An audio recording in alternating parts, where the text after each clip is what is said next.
I'm joined today by Barry Smith and Jobst Landgreber to discuss their fascinating book, Why Machines Will Never Rule the World, published by Routledge in its philosophy imprint.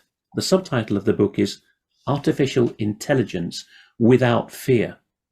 Anyone who's watched UK Column News for a while will know that in almost every episode, references are made to the supposedly imminent takeover of one profession or the other by artificial intelligence, and there's certainly a lot about fear in UK Column News and special broadcasts.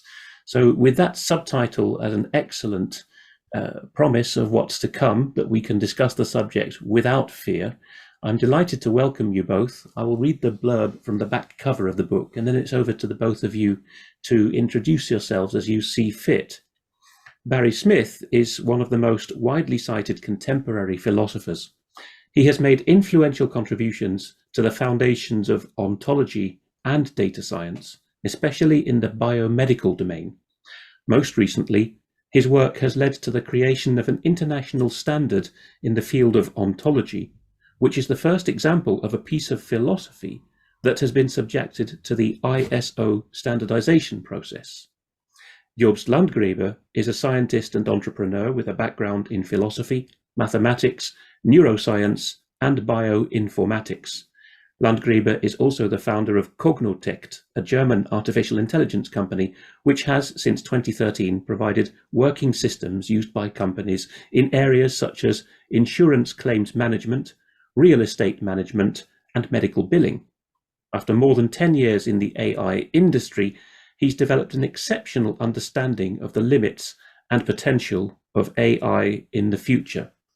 Barry, I suppose it might be over to you first, because people listening to that may have wondered what ontology is, for starters, and it does come into the book repeatedly, ontology. So perhaps you could explain something of your career, what it is that's taken you to upstate New York, where you're speaking to us from today, and something about ontology and data science, how the two relate and what they are. Good. So ontology started life as the Latin translation of the Greek word metaphysics. And so that may give some people some idea of what it is. It's the study of being in the traditional definition, but in a more modern definition, it's the study of the kinds of beings that there are and of the relations between them. And this study was involved in the very birth of artificial intelligence. So the first attempt to create artificial intelligence in computers consisted in attempts to replicate the ontologies of ordinary human beings. The idea would be that if we understand how ordinary human beings classify entities in the world, and if we can transmit that information to a robot, then the robot would be able to navigate its way through the world in a way which is similar to how humans do it. Now, with that, ontology became established as not just as part of philosophy, but as part of computer science. And it's been of growing importance, I would say, since around 1970, when these experiments were first made in Stanford. They all failed, incidentally. No one succeeded in creating a robot on the basis of an ontology, but it was certainly an important stepping stone in the development of artificial intelligence.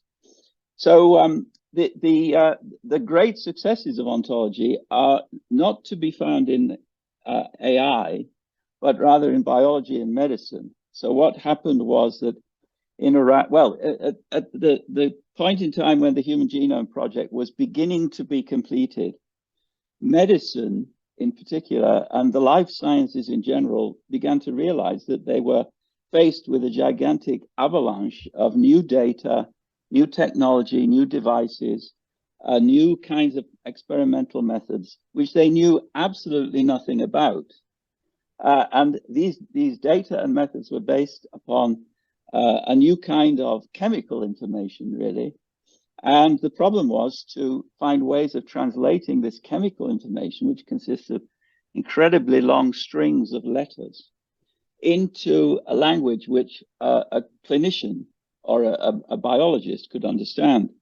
And the key to that was something called the gene ontology, And the gene ontology is a collection of terms, nouns, and noun phrases used by biologists to describe biological phenomena, which has been used to tag sequence data, gene sequence data, protein sequence data, RNA sequence data, and so on, over many years, resulting in an investment of several billions of dollars.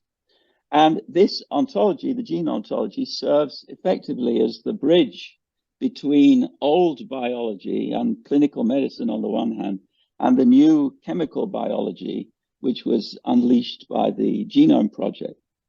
I was one of the people involved at a crucial stage in the development of the gene ontology, in turning it into something which is logically coherent. So I'm a philosopher by training, and I know something about logic. The people who built the gene ontology, they knew a lot about genes and a lot about genomic data, but they didn't know very much about logic. And so they built an ontology which was full of logical gaps and logically embarrassing steps and missing items and unclear items. And I showed them basically how to do a better job of the logic of the ontology. And that gave me a certain influence in the world of bio-ontology, as we might call it. And that led me to become involved in critical work, shall we say, of other biological and medical artifacts which were created to keep pace with developments in computer science. And I was very critical of some of this work. Some of it was scams, that is to say, use of claims about the powers, the computational powers of new medical terminologies, which were unsupported in the terminologies themselves. And in connection with my work, I was one of the few people who would speak out about these scams. In connection with my work along these lines, I was approached by Jobst, who at that time was actually working for one of these scam organizations. He can justify himself. And he wrote to me pointing out that he agreed with everything I was saying. And for a time, he worked as my mole in this world.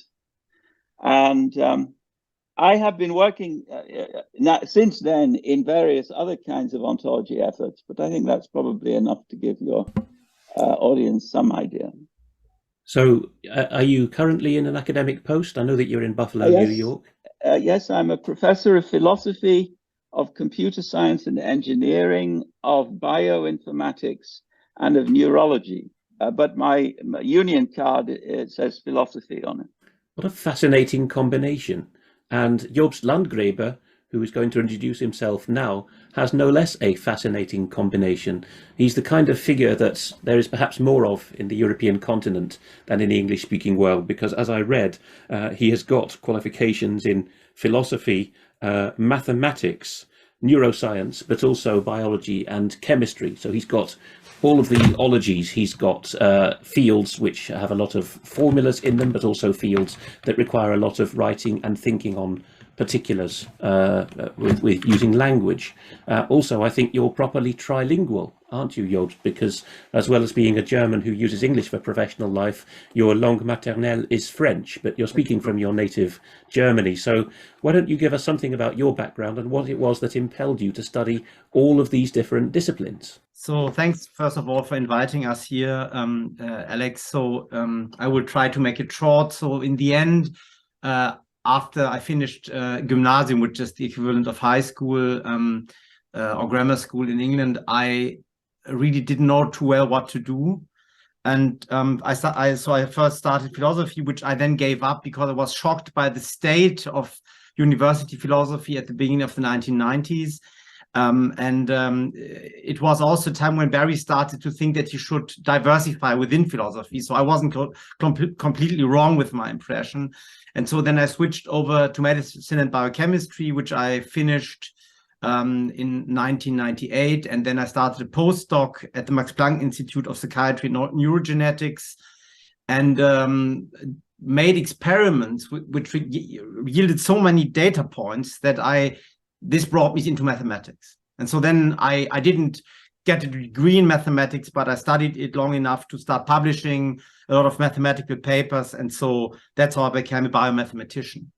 But my interest in philosophy never really died off. And so when I later got involved into medical terminology and ontology, I discovered Barry's writings and then got into contact with him. I also, since the late 90s, started to work in what is now called, or what is already was called, artificial intelligence at the time.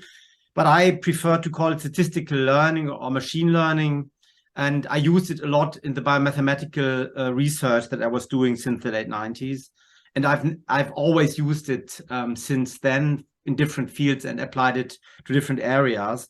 And that's why because I used it professionally as a technique, as a form of applied mathematics. I then also started thinking about it. And in the end, this led Barry and me to write first papers about the topic of artificial intelligence, and then later on also our book. So you had a definite writing aim in mind, and the title really brings that out, doesn't it? Why Machines Will Never Rule the World. One or other of you will have proposed that title to the other. We've heard from both of you that you dislike scams and low standards in academia, and I have recorded already one 3-part series and transcribed it with my father on low standards in academia, and there's another one in the can coming out, so you're certainly not the only figures who've become disenchanted. When did it come about, apart from the world of science fiction, which I think we might get into as well because it's far from peripheral here, but in the world of mainstream hype, commercial hype and academic hype, which I know are symbiotic, they feed off each other. When did people start popping up saying it's not long until machines will rule the world? And perhaps even more to the point, you hint at this at various points in the book, what kind of people were they who were making this claim? Did they have the rounded view of life and learning that both of you have?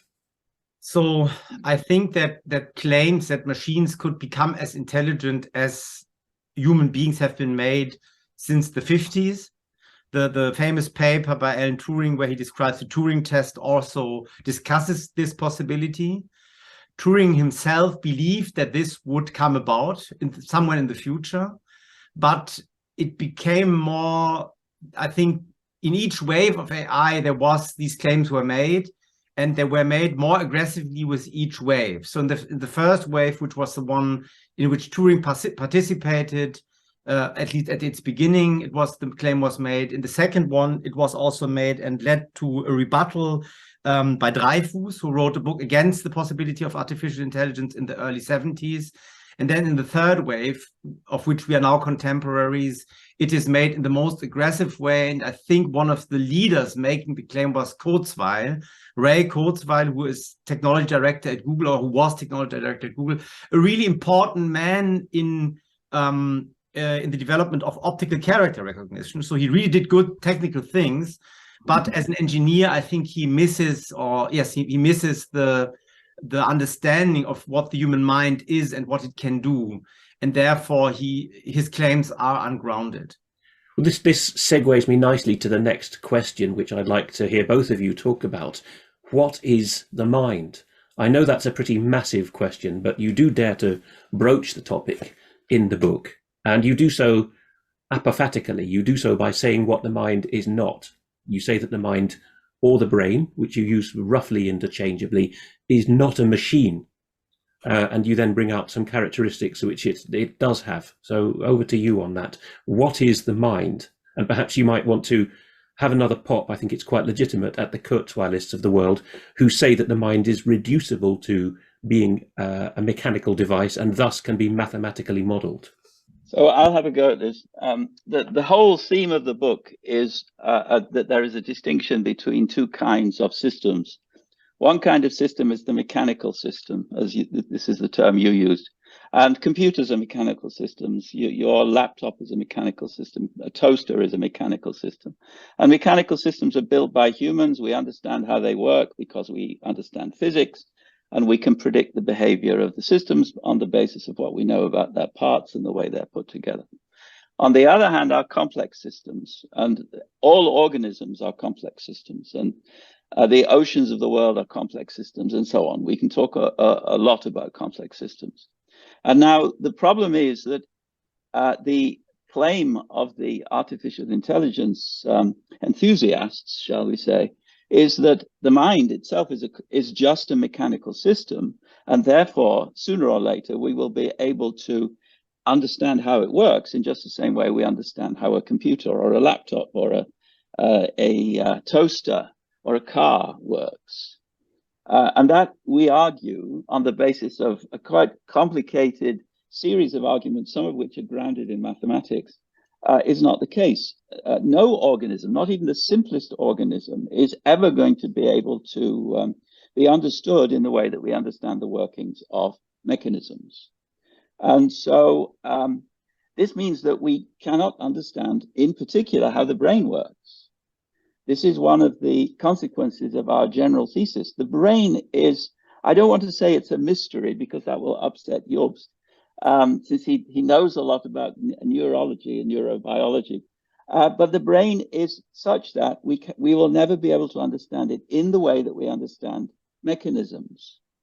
Now, what that means is that there are two kinds of intelligence. There's the kind of intelligence that can be achieved by using mechanisms such as computers. That's artificial intelligence. And then there's the kind of intelligence which we might call general intelligence, which is the kind of intelligence exhibited by an organism, specifically the human being. And given this gap, this necessary gap, which will never be eliminated, and that's probably the weakest point in our argument, this means that there can never be artificial general intelligence. And now, just one other point relating to this, which grew out of the discussion of Kurzweil. Kurzweil was one of the very first people to talk about the singularity. And our book is really addressed to those people who are worried that the singularity is near. I think that was the title of one of Kurzweil's books. He's been saying that the singularity will be here by 2030. At least somebody once gave me a transcription job to do in which he told an audience some years ago, it's here by 2030. So just to put that in context. So it will never be here. It was, I think, early he said it would come early, but he keeps postponing it, you know, like the parousia, which was postponed also. The idea behind the singularity is that once we have a computer which is as intelligent as human beings, that computer will be able to program, devise, somehow assemble even more intelligent computers in a kind of snowball effect to bring about gigantically intelligent computers who will take over the galaxy. And that idea, I know from experience of people I talk to, causes real fear in a large group of people, and our book was aimed to be an antidote to that fear. It's groundless. And just one other thing, I am actually not so happy with our subtitle, because people assume that the world is going to be without fear wherever artificial intelligence is involved. The problem is that there are still going to be people. And there are going to be evil people who use artificial intelligence to do things which people might reasonably be afraid of. And so it's artificial intelligence in itself, which we should not be afraid of. But once humans start using artificial intelligence, for instance, in scams, but also in creating super powerful weapons or creating social control mechanisms, then we quite reasonably should be afraid of it. But that means we're afraid of what the humans are doing with AI, not with AI itself. Now, this is underappreciated by people who hear, perhaps with reference to their own profession, that some of the work is going to be taken over by AI, or as you are helpfully directing us to say, artificial general intelligence, a more specific term used in the book. People are hearing that AI will take all these roles on, such as claims adjustment, which I read in the book occupies 250,000 people in Germany, although that seems to be rapidly dwindling with this computerization. Now, in a sentence, in a nutshell, what your book points out is that AI, in order to improve itself, needs a continual dialogue with people. Just picking up there on what Barry said about people and their intent behind AI. And that forms part of the key argument, the syllogism, right there in your introduction. There will never be the singularity super duper AI. Why not? Because it's going to have to be designing a more competent and more amazing successor than itself. And in order to do that, it is going to have natural conversations with very intelligent human designers saying, now I need to build the better version of me. And it's going to have to instill confidence in the human colleagues, no longer programmers, but colleagues and informers, that it knows what on earth it's doing. And the last stage of your syllogism is, in order to do that, it would already have to be artificial general intelligence. It would already have to be a human mini-me, which can't happen. Have I got the syllogism more or less right there? That was very beautiful, actually. It's one variant of it. And I would how it can be put, and this variant rests on the insight that machines cannot use propositional thinking, right? So when a machine like now the ChatGPT, which is creating a huge hype again of how dangerous and almost already fully intelligent this AI seems to be, when such an AI is used to create utterances, then it is not uttering anything, but it's just producing a sequence of symbols which it doesn't understand. And this is what many people don't realize. They think this is impressive and this sounds almost right, but they don't realize that this is just a sequence model that is not thinking at all. It doesn't have any intentions. It doesn't have any self-awareness. It's just a syntactic reckoning machine, like the one about which Ada Lovelace wrote, built by her husband Charles Babbage in the middle of the 19th century. So, of course, the machines now are much more powerful. They can compute a billion times faster than these old machines of 150 years ago, but they are still based on the same principle. And so they cannot develop consciousness or think. They are just performing mathematical operations, which were defined in the 1930s by Alan Turing and Alonzo Church. And they are just performing combinations of these mathematical procedures. And this is not thinking at all. And so to call the machine intelligence is a marketing trick used to create hype, but this is just applied mathematics. Let's thresh out these terms then, because intelligence is the term that's been marketed now. Your book is in some ways complementary to one written about 40 years ago now, which I've tipped off to Jobst, called Architect or B ? By Mike Cooley, from an educated man coming from the labour movement, organised labour in Ireland and then Britain, pointing out that there's many more orders of magnitude involved in human consciousness and cognition than merely intelligence. And we could go into some of the vocabulary. It varies from author to author, but I mean, if we start very classically with the Platonic scheme, a character, a personality is made up of mind, feelings, and will. And intelligence is a subset of mind. It's not the whole of a character, right? Feelings you don't ignore, but you don't particularly mention in the book either. Will is an absolutely core concept in all three parts of your book. The first part on the mind, the middle part on the hard maths, what can be modelled and what are complex systems, and the third part bringing them together, what can maths do to model a mind. But will, not that we really meditate upon this unless, like you, we look at the philosophers, will is absolutely key to having even the most basic conversation, isn't it? Because in a conversational exchange, there is a will to compete, a will to live in harmony, a will to understand each other. This is what's missing when you have a game of chess or a conversation with a computer, isn't it? It doesn't want to be your friend. It just does, in a symbolic syntactical sequence, what it's told. So if you speak to an AI bot in healthcare, it doesn't want to heal you. If you speak to a bot in a courtroom, which I understand, according to some reports, is happening in China, the bot doesn't want to do justice. It doesn't have feelings or will for justice. And then there's also in the introduction questions about the terms consciousness and cognition. And if I understand correctly, consciousness as a study, that is what has become in philosophy phenomenology. You pay a lot of tribute to Edmund Husserl, not a very well-known philosopher in the English-speaking world, although I think educated viewers will have heard of him, and a couple of Husserl's near contemporaries, possibly disciples or colleagues, Max Scheler and Arnold Gehlen.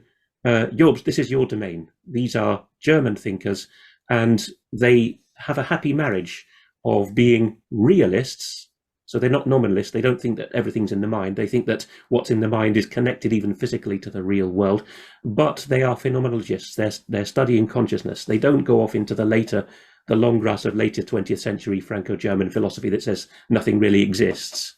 That might sound irrelevant to some of our viewers, but that's the philosophical glue in this, isn't it? That we now know after a lot of study that consciousness, cognition is a lot more than just the mind.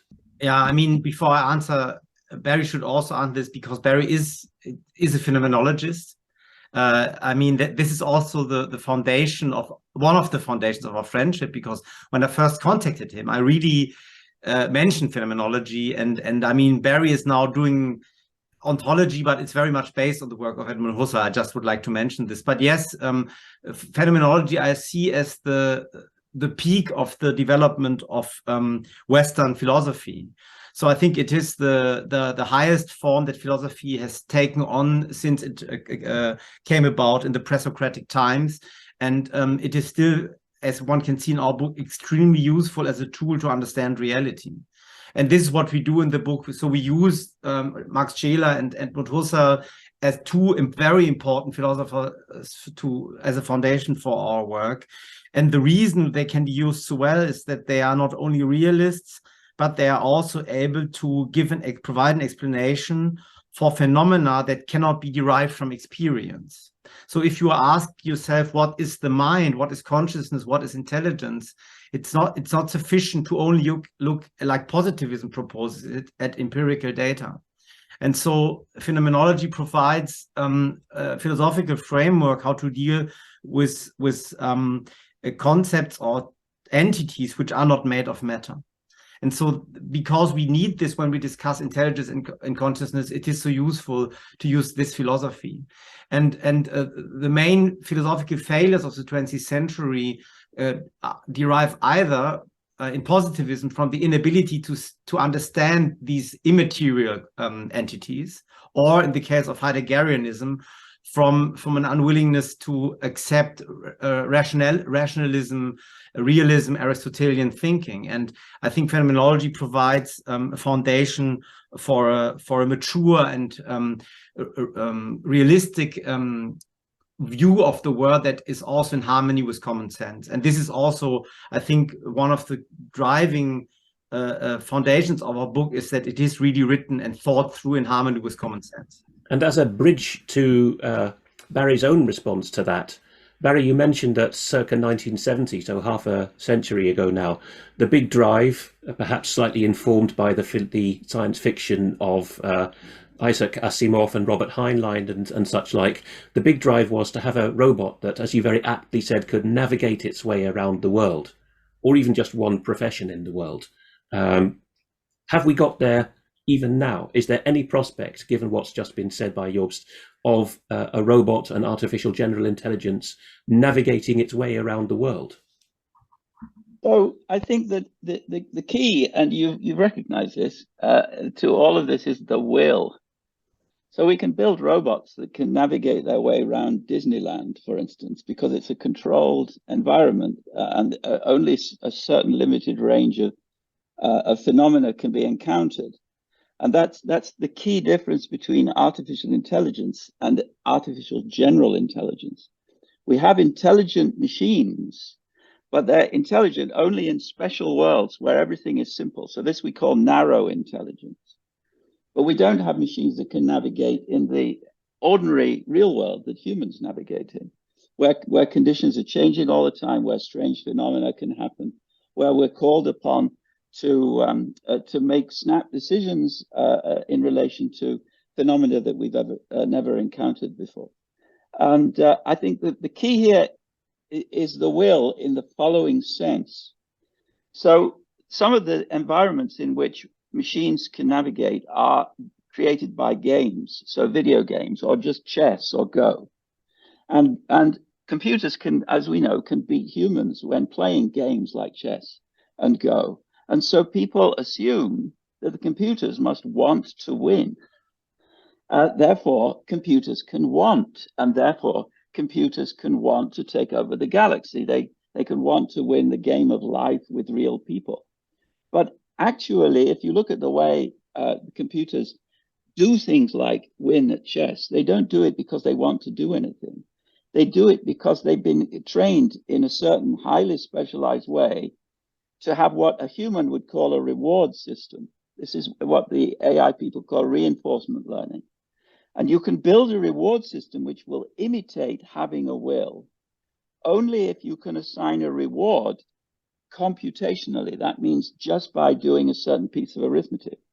Now you can't assign rewards to contributions to a conversation. And if you don't believe me, just try it. Try and set up a reward system which you and your friend or your wife can agree on, and then you'll give each other rewards for each step in the conversation. You will never succeed because a conversation is a realization of a complex system, namely the people involved. So the AI people can indeed create something that looks very much like a will, but only in those very narrow areas where we have what we have in games, namely a strict set of rules which allows the calculation of rewards so that you can train the machine to get higher and higher rewards by having the machine play itself millions of times. And that's what they do. That's how they create machines that can play chess or Go better than humans. And most of the really impressive, there are many really impressive achievements of computers in the recent years. Most of the successes are in areas like games, including mathematically equivalent areas, logic games. All of the successes are in what we call narrow areas. That is to say, areas where we have something like a logic system or a simple system which we can understand. In other words, something mechanical. Key here is the closed world. So closed world means that the attributes and the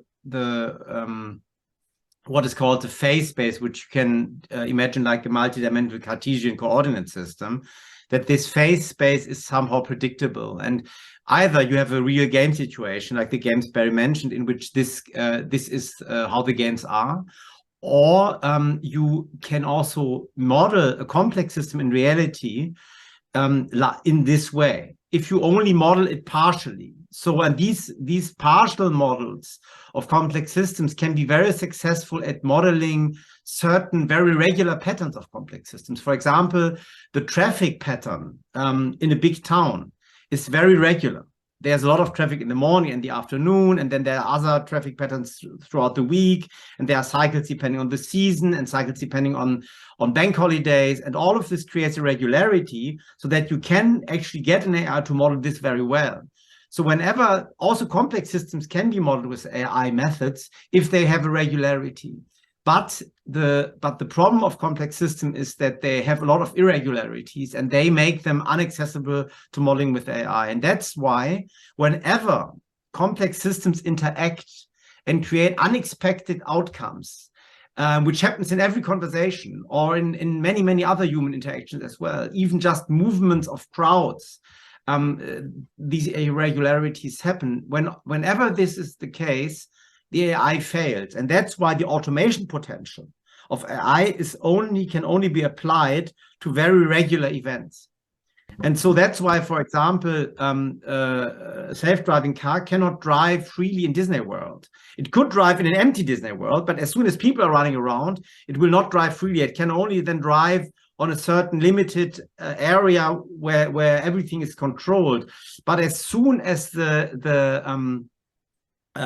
this chaotic nature or irregular nature of the behavior of complex systems comes into play, the AI will always fail.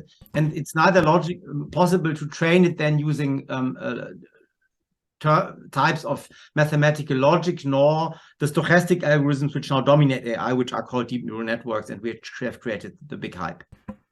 So in a nutshell, it's the people factor. AI can navigate a world in which there are things, but people and their irritating, unpredictable desires and ways of expressing themselves is going to be beyond it. And the computer is always going to say no when an unexpected conversation remark is made. Hence, if you go to a computer to heal you or to judge your case in the law, if it doesn't understand your behavior from a mathematical model, it's going to tell you that you are the problem, you do not compute.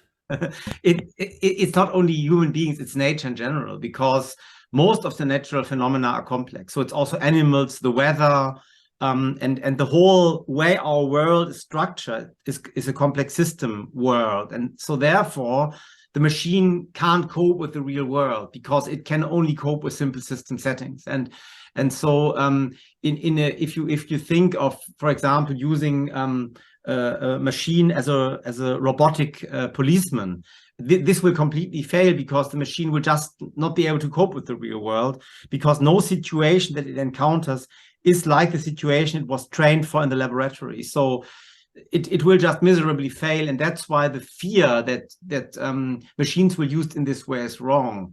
There are legitimate fears though, but this one, for example, isn't, because it just doesn't take into consideration that machines can't be made to act autonomously in such a setting.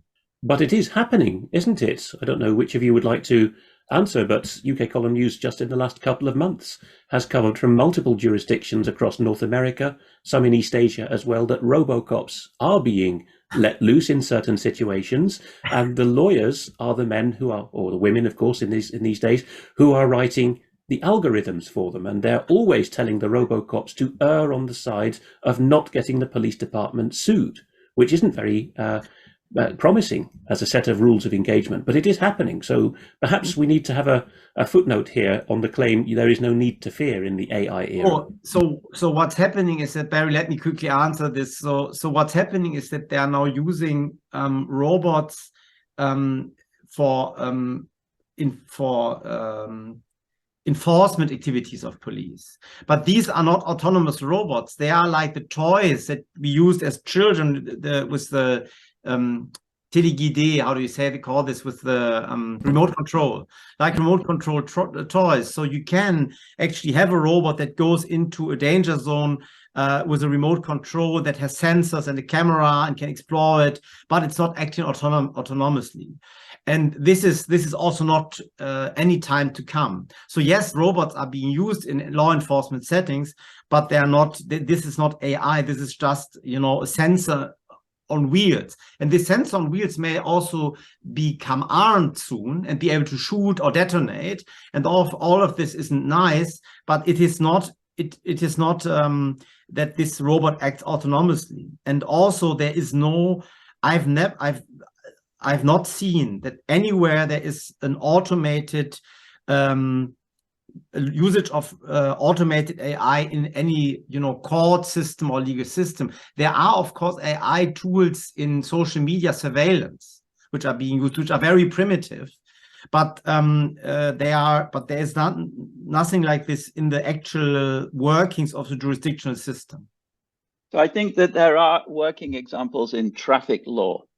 And there is some academic literature which demonstrates that the use of not robots but computers in simple traffic law situations is both cheaper than using people and also more often correct than using people, where correct means applying the law to a given traffic situation. And I think what one needs to say, and this is something that you did in your own AI work, Jobst, is that those systems only work if you have humans in the loop who are there in the, whatever it is, the 10% of cases where the computer is not confident that it's giving the right assessment because it doesn't have the right data or because there's something which confuses it. And I want to use this as a segue to talking about GPT chat. So I think GPT chat, or is it Chat GPT? I'm always confused Chat about GPT. Chat GPT is the current target of hype, and it is indeed possible to generate impressive-looking material out of Chat GPT. But I've been trying all day yesterday and all day today to work out what's going on when I enter into ChatGPT simple questions about two people called Barry Smith, both of whom are philosophers. One lives in London. He's called Barry C. Smith.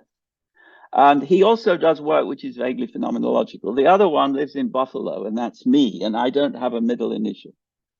Now, when email was first introduced, and both Barry C. and I are old enough to have been around before email, when email first started, we used very occasionally to get emails from girls who thought that they were in love with some kind of compound Barry Smith, which included features of him and features of me.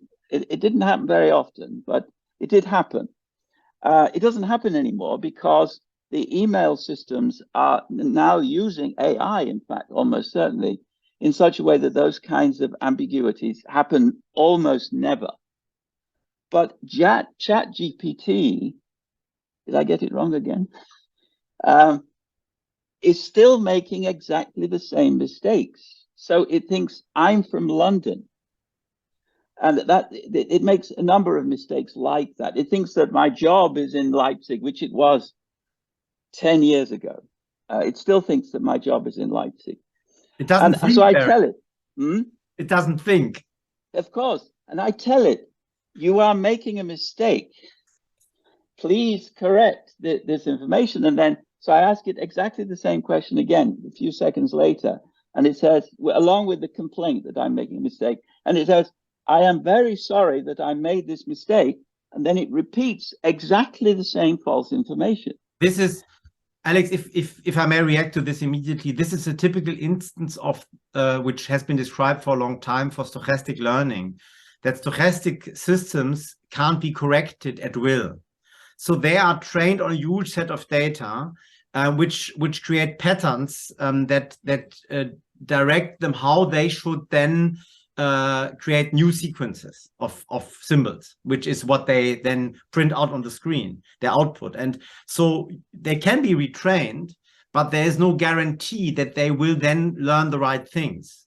So when you give a high load of a certain type of language to these models, you can indeed induce a certain learning effect. For example, the chatbot Tai by Microsoft 5 or 6 years ago, when it went online at Twitter, it was retrained by the users to utter extremist language and sexist language, and it had to be shut off because it was flooded with these utterances by users, and then it copied their behavior. So this can be induced, but to teach a stochastic model to answer a certain special question exactly is almost impossible, especially when the model is very big. So these models are just approximative sequence models. They don't understand anything, and what Barry just told us is a good example for it.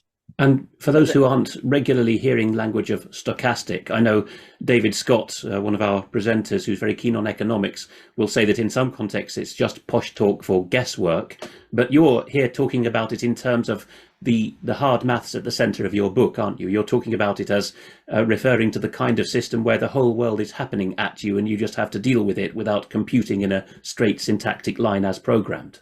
When I just said stochastic system, I mean really the training type of the AI. So to today's AI systems, the one that create the big hype are trained using stochastic approaches.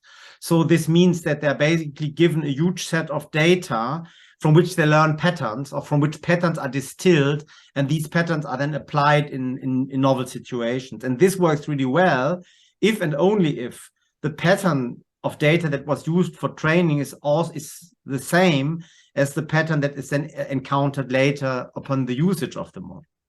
And so when that's the case, the models can be wonderful and can be super successful and can perform better than human beings. But if there's a deviation from the training pattern, then they fail miserably, and it's very hard to correct them. Did Barry want to come in on that? I guess I wanted to draw a quite general conclusion in regard to the general thesis of our book from what we're talking about now. So AI can only work with simple systems, but these simple systems can be huge. So the English language is not a simple system. But you can create a simple system which is a model of the English language and which is very, very large and powerful. That's how Google Translate works. It turns the different languages into simple systems, and then it can build codes which enable them to be translated between each other. Now, ChatGPT has created a simple system out of knowledge on the internet, basically, which is certainly not simple and which is changing all the time. But it does this by creating a temporal cut. It doesn't have information after, I think it's 2021. And that means it could never replace Google, because Google will often be required to answer questions about what's happening 4 minutes ago or 4 hours ago. And ChatGPT, if you ask it for questions about very recent affairs, will say, I apologize, I only have information up to 2021. The reason it has to have a cutoff is because it's not going to have anything static, which it can build a simple model of, so that it can use computational tools to process in the way that Jobst just described. And that's yet another reason why ChatGPT is going to be making all kinds of mistakes. And it will be making similar kinds of mistakes even when it's GPT-4, which is used as a basis, which will have many more data. And I think we should underline what Jobst has just said. Many people in the AI world think that if we just have more training data, then we will crack ever more aspects of intelligence that we have hitherto not been able to crack.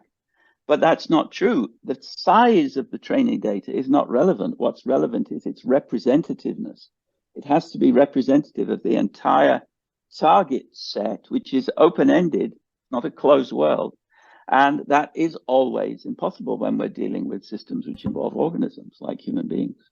The core property that makes this so is that the process that happen in animate systems are non-ergodic. And that means that they don't create repeating distributions. And so if the distribution always, like for example, simple example is the pattern of each single wave that occurs at the English coast. So since England emerged a long time ago, there have been a huge number of waves which arrived at England's coast, but none of them is like the other. Each one is unique. And so this is a good example for a system that people don't think so much about, which seems rather simple, but it's highly complicated. And even if you would make movies at a very high resolution of millions and billions of waves, still we couldn't predict how the next wave would look like at a molecular level. And this gives you an example for complex systems in inanimate nature. And that tells you why mathematical modeling of complex systems is always only an approximation. This approximation can be very powerful in some contexts. It can also be dangerous. We can talk about usage of AI in warfare if you're interested in this, but it still is based on the design and usage by humans. So we've rather nicely hit upon a couple of the other concepts I wanted to bring in here. One relating to language, artificial translation, and artificial interpreting, that is voice translation, and the other being this key distinction between inanimate and animate, which is in many fields of study, including linguistics, a key concept, literally meaning not having a soul and having a soul, respectively. Because Jobst was just sketching out there, when things become animate, there is no predicting the individual components that go into them. Now, a moment ago, Barry was talking about machine translation, and that's a term that's more common in my profession of translation and interpreting. It's more accurate than to say artificial translation. People who haven't any background in this will have got a sense from the first part of this interview that a machine is a model, for the purposes of this discussion, a model of reality, not reality. So for the whole time since your book mentions 2014, since Google Translate and its competitors like DeepL by Langenscheidt, being German, it's better, of course, since they came to maturity, just getting on for a decade ago now, people have been struck by how well they do in some areas and how awfully in others. I'm a Bible translator and a literary translator. The things I do would never go through DeepL or Google Translate, although I have to confess, like the whole of the profession, I have the dirty secret of using them for the legwork. I remain responsible for the end product. Much like we like to compare ourselves with pilots and surgeons, in that you have to have tens of thousands of hours getting the habits into your muscle memory after you get your qualifications before you're any good to fly solo, right? So a machine can do the simple operations of flying in clear air, or doing the not too challenging parts of the operation, or doing the boring bits of a translation, but you can't do any of the human intensive bits. You have to be looking over the machine's shoulder. And so about 10 years ago, I started to get pinged as a freelancer by companies promising to build translation and in the end voice translation, so interpreting systems that would be good enough to be used at the United Nations. And they all fall over. They're all predicated upon this idea that you, the paid monkeys, are going to fill in syntax cards. And in the end, the whole English language, we've just heard it's a very complex system, is going to be reduced to syntax and all these annoying variations that these pesky humans use in their wording is going to be reduced. So a sentence that starts with although has to be rephrased by a human to one that starts X is true but Y is not true. Then supposedly the machine has got the full syntactic model.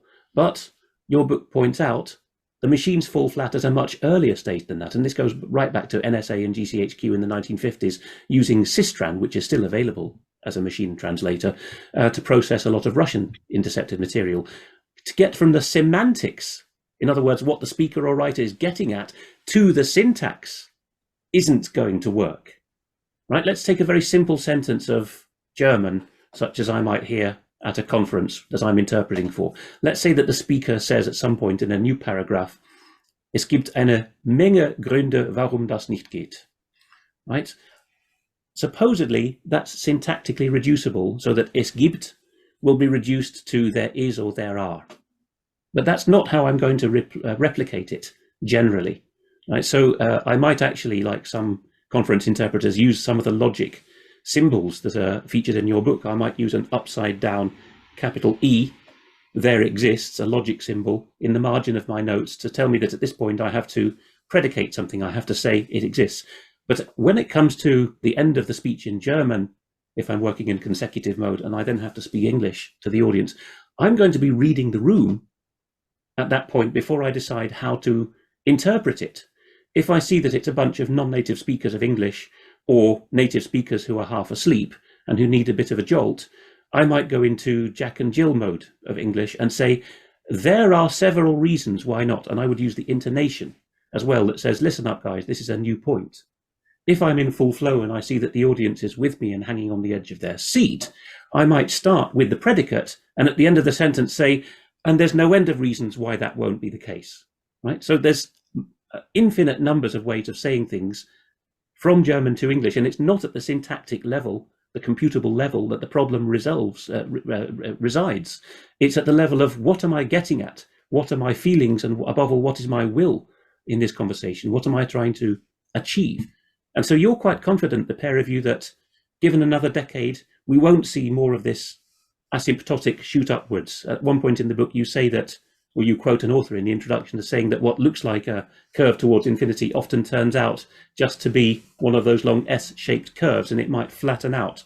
And you're fairly convinced philosophically that that's the way it's going to be. We're not going to carry on for a few years and then find that interpreters are completely replaced. I gave a talk a couple of weeks ago in Sao Paulo to a big German software conference.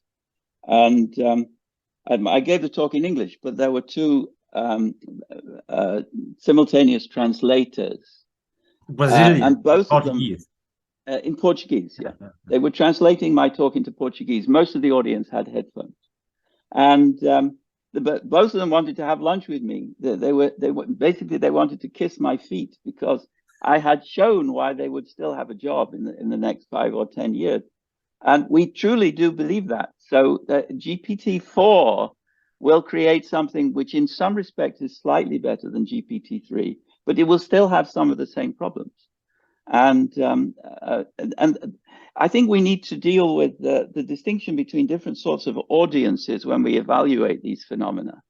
So when we look at ChatGPT, we're trying to find ways in which it goes wrong. Or when we look at Google Translate, we're trying to find ways in which it goes wrong. But most people are happy if it seems to go right, and they will be happy over and over again because they won't be looking for the errors. In fact, I didn't notice when I first asked Chat GPT about myself, the errors. It was only when I looked more carefully on the next day that I realized that they were confusing me with another Barry Smith. I would like to add that I think we are already seeing in machine translation, we are already seeing a saturation.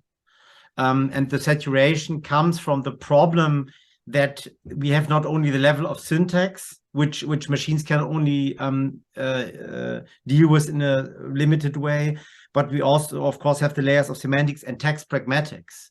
So that there is also the context which a sentence creates for each other situation in which a text occurs and so on. To interpret this correctly, you need, and you described it really well, Alex, you need intentionality. So your intentionality allows you, your will and your intentionality derived from your will allow you to understand what does the situation mean for me, what does it probably mean for the others. You need intersubjectivity. You need to put yourself in the shoes of the other, think, aha, what is the relevant part for them, and so on. And if you are a good interpreter, and especially also in simultaneous interpretation, you're able to do this very fast. And the good results means that you have captured the intentionality both of the speaker and also the probable intentionality of the listener. So which will let you interpret in a different way, given even if you interpret the same speaker to different listeners, you will give different interpretations and different translations. And all of this you can't model mathematically. And so therefore this profession is not endangered at all. Basically, Google Translate for translators, and I translate a lot of texts as well, and I've always done it in my life. I use it now as a kind of dictionary that can also help to translate phrases or to give approximations for phrases and sometimes sentences. But of course, the real work of the translation always has to be done by the human who understands what's going on, who understands the situation. And so this is an area where AI can't replace human beings. Where it can do is, where AI works best is when you have a situation that's completely repetitive, like an assembly line, or also warfare, in which certain patterns of destruction can be repeated and automated. So there are now approaches in warfare to use armies of drones that are not as precise as a human being in their destructive work, but that will basically clean out a whole area out of the tanks that are in the area. So these systems are now being developed, and they will soon be deployed, and they will be very, very effective and menacing and terrible. But they will not be intelligent. They will just be enable a new form of destructive warfare. So these things happen, and we have to think about them. They may have to be regulated. We have to cope with them. But it's much better to do this from a point of view of truly understanding what is mathematically happening. Shall we, in the final section of this interview, then talk about the hierarchy of sciences?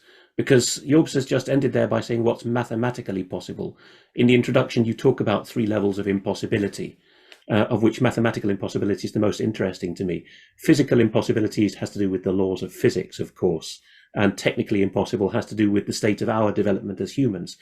The third, mathematics, and this only really dawned on me very recently when reading a history of science written by an objectivist, a devotee of Ayn Rand. I have question marks over her and her school, but be that as it may, this objectivist summary of science, feel free to disagree with the conclusion here, gentlemen, but it said mathematics itself is very deeply human. That the problem with certain philosophical traditions was that it wasn't thought to be human, but it is, because it's how we relate things in the world to each other. Being an objectivist, this historian of science went further and said that mathematics is how we relate quantities of things to others in the world. So it's a model in our mind. So maths model mind getting closer and closer together than the layman might care to think. In other words, mathematical impossibilities isn't just things that the universe says no to. They're things which won't go because we, at least under God, if you're a believer, we are, in a sense, running the universe. We are understanding what works, and we're winding the machines up and telling them to go. So it's something, a mathematical impossibility. There is no way around it by waiting for further technical genius developments. Am I right? I agreed with some of what you were saying there. In fact, we're writing at the moment a paper, which will be the beginning of a series of papers if everything works out, which defends a view of mathematics along precisely the lines you just described. So mathematics, like physics, is a part of human culture. It develops historically with time. But it hand in hand therewith goes the discovery of necessary laws. And some of these necessary laws will be internal to mathematics, and some of them will be laws pertaining to the application of mathematics. And so one necessary law, which we've been talking about all morning, or all afternoon in your case, has to do with what computers can do.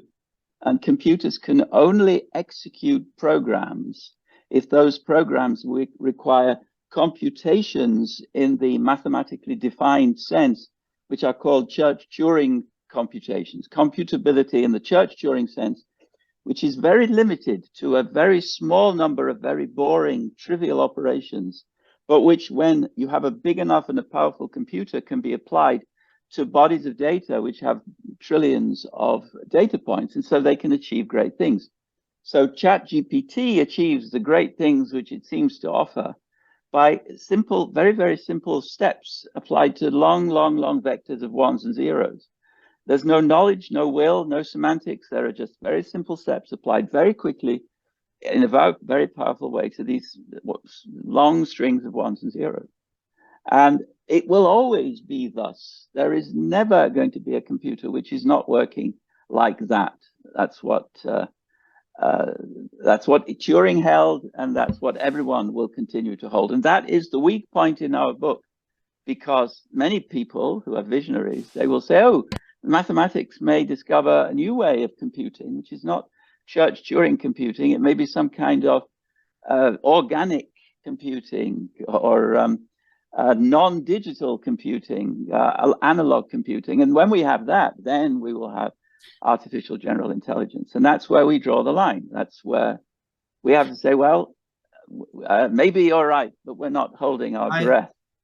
Yeah, I would go a bit further than Barry. So first of all, mathematics is, of course, a part of our culture, but it's also, its preconditions is the structure of our brain. And so the limitations we have in mathematics, mathematics is much less limited than Turing computability, right? So Turing computability is a subset of mathematics. Mathematics is broader, and we could think of machines that could do more mathematics than today's Turing machines can. This might really evolve. However, we still have the limitation of mathematics itself. Where does this limitation come from? I think it comes from the human mind, or the mind-body continuum, as we say in the book, that the human mind is limited structurally by its biology to a certain level of complexity. And the laws, the necessary laws that Barry has just alluded to, which we have in mathematics and physics, I think, these necessary laws, they are related, they are determined by the maximum complexity that we can mathematically figure out or imagine. And so if we look at the most advanced part of physics, like quantum field theory, we very, very clearly see that quantum field theory is limited by our mathematical capabilities. Now, I believe that they are a consequence of the structural limitations of the brain that we have and that evolved in the process of human evolution. And so, yes, this evolution might go on, but we are not to expect exponential changes of our mathematical capabilities. And even if we had them, we would still be completely overwhelmed by the number of variables and the complexity of their relationships that occur, for example, in the human mind, or even in the brain of an animal. So I think that the mathematical limitations are there to stay, and that it's much better as a scientist to select the fields of study with these limitations in mind. And that is what all the clever and great physicists of the 20th century and also the 21st century and all the good mathematicians have done. They have focused their minds on problems that are accessible to mathematical thinking. And they all know, the great ones all know very well, how limited this is, and they have all said it. And those who make us believe that artificial intelligence can be created and that machines can become more intelligent than human beings are not these mathematicians and physicists. There's one exception, Stephen Hawking. But Stephen Hawking, I think, never took the time to think artificial intelligence fully through. And he also has a tendency for sensationalism. But other than him, I know no really great physicist or mathematician who believes in the feasibility of artificial intelligence, because all of them, by own experience, what they do when they do mathematical models of reality, they know about the limitations. Is it perhaps part of the problem that physics and mathematics have become much less experimental, much less doing in the real world for perhaps a century, and have become much more deductive, much more theorizing, for which obviously there is a place? But could it be that the induction, the keeping of a whole model of the world in our mind and refining it as we find new facts, has fallen by the wayside? It was there, obviously, as we built up from classical geometry to algebra, astronomy, physics, the whole line. You mentioned in the book that biology is an odd man out in this, because, as you mentioned a moment ago, and in the book, even animals, let alone people, have a mind-body continuum. So you can't model what the body's feeling. Even animals are placing themselves to some extent in the person or the other animal that's their predator or prey, and that can't be modeled. So, but even where it's just inanimate phenomena in the world, have the sciences at this point started navel-gating with their theories, that they're unable even to see what they're missing by not inducting more? Before Barry answers this, just one very important remark here. AI, as it's practiced today, is highly inductive. So the applied artificial intelligence research that has led to ChatGPT and many, many other applications is highly inductive, because it's using empirical material to automatically create mathematical algorithms or equations. So it is highly inductive. But you are still I think pointing at a very important problem, and that is that the reflection of science by theoreticians has become detached from reality to a certain extent. And this is in the humanities, this is a huge problem that has been ongoing for quite a long while now. But even in physics itself, there are now areas where physicists have detached themselves from experimentation and are claiming that they can produce pure theories of validity. This is a very dangerous trend in physics, but I don't think that it explains the hype around artificial intelligence. This hype rather comes from practitioners on the one side, who don't understand well enough the mathematics of what they're doing. On the other hand, of course, from entrepreneurs and politicians who want to exploit AI for certain purposes. Are there no worse intentions at play than that, Jobst? And I bounce that back to you, because in the previous interview you gave about your book with Jamie Franklin on Irreverent podcast, you made no secret of your Christian profession, and you talked about the different intentions there may be here. I ask because the most famous science fiction scenario in the world, and I know it was influential in Germany as well, was Isaac Asimov's series Foundation. And of course the classic 3 volumes are written in the 1940s and 50s. They're part of this California-based exuberance of the post-war era, in which a number of questionable characters are writing science fiction. Some go on to found cults or to become drug-addled maniacs later, including Aldous Huxley, of course, who oversees that scene and approves of it, as it were. But others are more sober-minded, like Asimov, and have a better intent for mankind. Although I have to say he was brought into science fiction by Robert Heinlein, who was a senior member of an out-and-out Satanist group, the Ordo Templi Orientalis, and it was Heinlein who told Asimov after the war, you'd better write science fiction. Interesting detail. But Asimov lives until the early 90s, and at the end of his books, the last sequel he writes before his death, has his favorite character, the robot Daniel Oliver, who in the mid-20th century is doing what Barry told us the robots failed to do, which was to navigate their way around the world. Poor Daniel Oliver, who perhaps is the real hero, even more than Harry Seldon there, at the very end of the whole series, so here's a spoiler if you haven't read the series, he summons the humans who've been trying to unite the galaxy in peace and says, well, I was behind the drive to artificial intelligence. I, who am myself a robot, I tried to get through physics and through biology, everyone to will the same will, to get rid of this annoying problem that people have their own wills. I can't cope with that. I've now managed to engineer the universe, or at least the galaxy rather, to a point where everyone wants the same thing. I even set up the environmental movement, says the robot, so that people would feel an impulsion to want the same things. Okay, you can say with goodwill, Asimov's got good intentions here, but that the whole end of this saga, which I think leaves its mark deeply on other sci-fi and people who come out of that cultural milieu like Kurzweil, is, okay, we have to get everyone pointing the same way. We have to have them sharing the same will and feelings. In other words, they become a single mind body. So can we discount the possibility that there are some actively dark, evil actors in the field who want AI or who want to robotize the human brain to do just what Asimov says his robot wants to do at the end, which is, having failed to build a smarter model of himself using circuitry, at the very end he has to take hold of the most advanced human in the galaxy he can find and basically steal his brain in order to go further with the plan. So how much of that is going on right now in AI?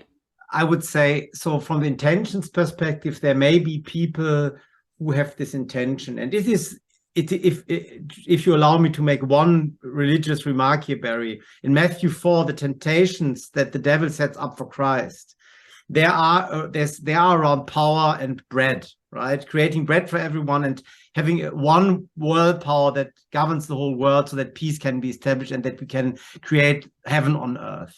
And I think that this is not for nothing that these are the big temptations, because this seems so nice. But we know that we can't achieve this, and we know that by no means, even in North Korea, we cannot have everyone intend the same thing.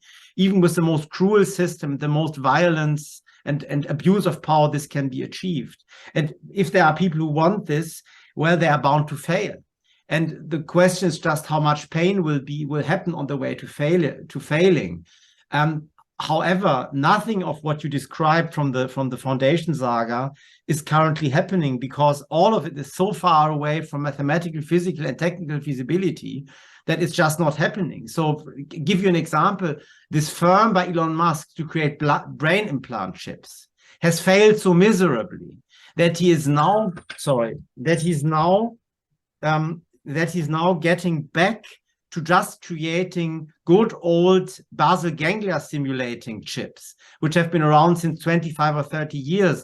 So this is so far away from feasibility that it's just not even, the intent may be dangerous, but the way to try to create this will not go via AI, but much more traditional ways of exerting power upon human beings. I'd like to volunteer a more modest thesis, more modest than what both of you just speculated about. So I think that there are limits to evolution.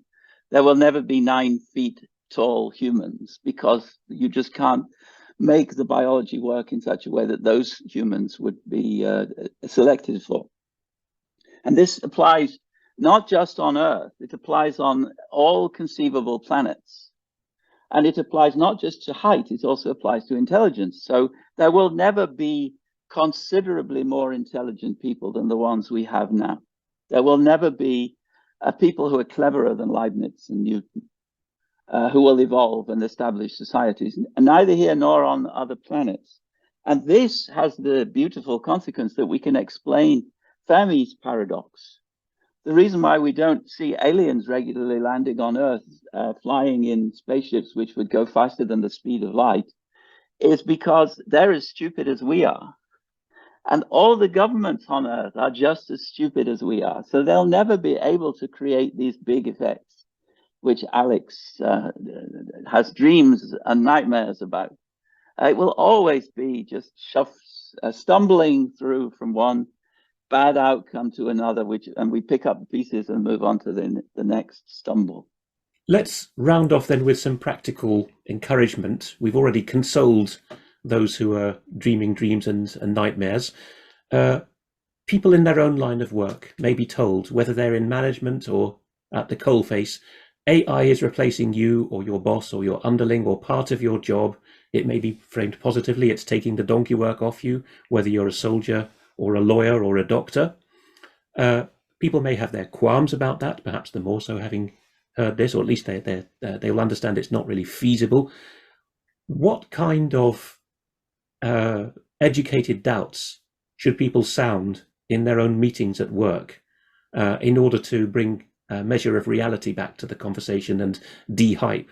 Or perhaps in the longer term, what kind of more rounded figures should people in their own line of work be seeking to produce so that perhaps the next generation of leadership will not be enticed by the hucksterism that's prevailed for so long with regard to AI? I think that there are two, for the normal workforce person, the best thing is to look at industrial revolution as it has happened in the last 150 years. And so industrial revolution has certainly mechanized a part of human work. And I think most of this was really beneficial because dangerous and very painful work has been taken on by machines. And new work opportunities have been created. So I think that this will continue, but it won't continue. And this is the second point, at a speed that is comparable to the mechanization of labor in the second half of the 19th century. At that time, there was really a very fast mechanization of human labor. For example, in the cloth manufacturing and industry, and this is not happening because we have had the AI technology that is now being developed and deployed. We have had it now since 25 years. Now, and since 10 years, there has been a huge, or 15 years, there has now been a huge progress with the neural networks. But we haven't seen a big change in productivity. And so that means that the usability of these technologies is fairly limited. Otherwise, they would now already be used massively in various industries, and they are being used, but their effect on productivity is quite modest. And so this is the second point to point to, is that it is part of historical development, but it's not as extreme and radical as it was thought. And the other advice one can give is, of course, education, right? Because education always helps to cope with changing environments. Barry, you're involved in education, so your contribution on this is most welcome as the last word. So for a long time, people were arguing that just as simultaneous translators would soon be out of a job because of computers. So ontologists would soon be out of a job because AI can create the ontologies and do a better job than humans.